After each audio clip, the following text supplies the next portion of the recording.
আসসালামু আলাইকুম, সবাই কেমন আছেন? নিশ্চয় অনেক ভালো আছেন। তো আজকে আপনাদের জন্য হালকা কিছু আরবি ভাষা নিয়ে এসেছি। সবাই অবশ্য শিখে রাখবেন। আম আপনি কাউকে কিছু শোনার জন্য বলতেছেন বা আপনি তার নাম জানেন না, তখন তাকে বলবেন যে ইসমা। ইসমা অর্থ শোনো বা শোনা।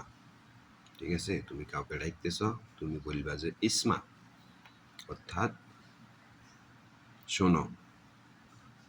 মা ইসমা অর্থ না শোনা। তুমি শোনো নাই, তোমারে ডাকছে যে, তখন তুমি বলতে হইব মা ইসমা, অর্থাৎ শুনি নাই। আরেকটা বলবো যে তোমাকে ইকদার। ইকদার অর্থ পারবো। তোমাকে কোনো কাজের কথা জিজ্ঞেস করছে বা তোমাকে কাজটা বুঝাই দিছে, তখন তোমাকে বলবো যে ইকদার। তো তুমি বললে ইকদার।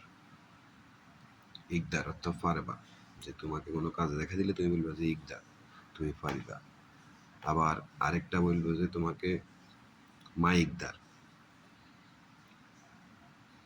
তখন তুমি হয়তো না পারলে বলতে হবে যে মাইকদার, মানে আমি পারবো না।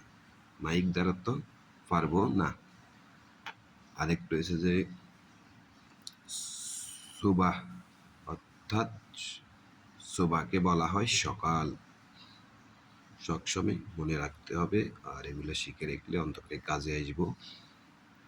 আমরা তো দুপুরকে বাংলাতে দুপুরে বলি, বা জোহরের আজান দিলে আমরা বলি যে দুপুর। এখানে বলবো যে দোহর। দোহর অর্থাৎ দুপুর, আরবি হবে দোহর। আর আমাদের বাংলাদেশে যেটা বলি দুপুর। তো এগুলো মনে রাখতে হবে অবশ্য।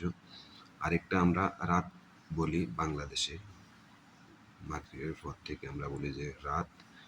এখানে বলবো যে বিল্লেল।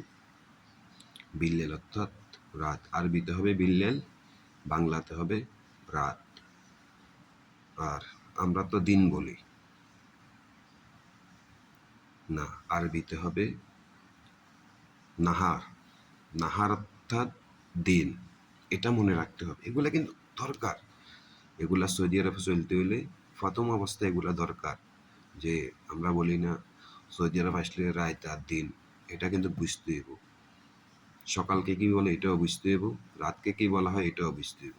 তো তাইলে আমরা আজকে কি বলছি, এখন আমি কি বলছি, এখন বলছি আমি নাহার।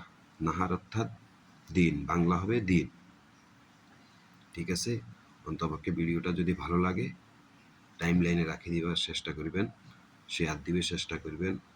আর ফেসবুকটা ফলো দিতে ভুলবেন না। অবশ্য ভিডিওটা দেখার জন্য অসংখ্য ধন্যবাদ।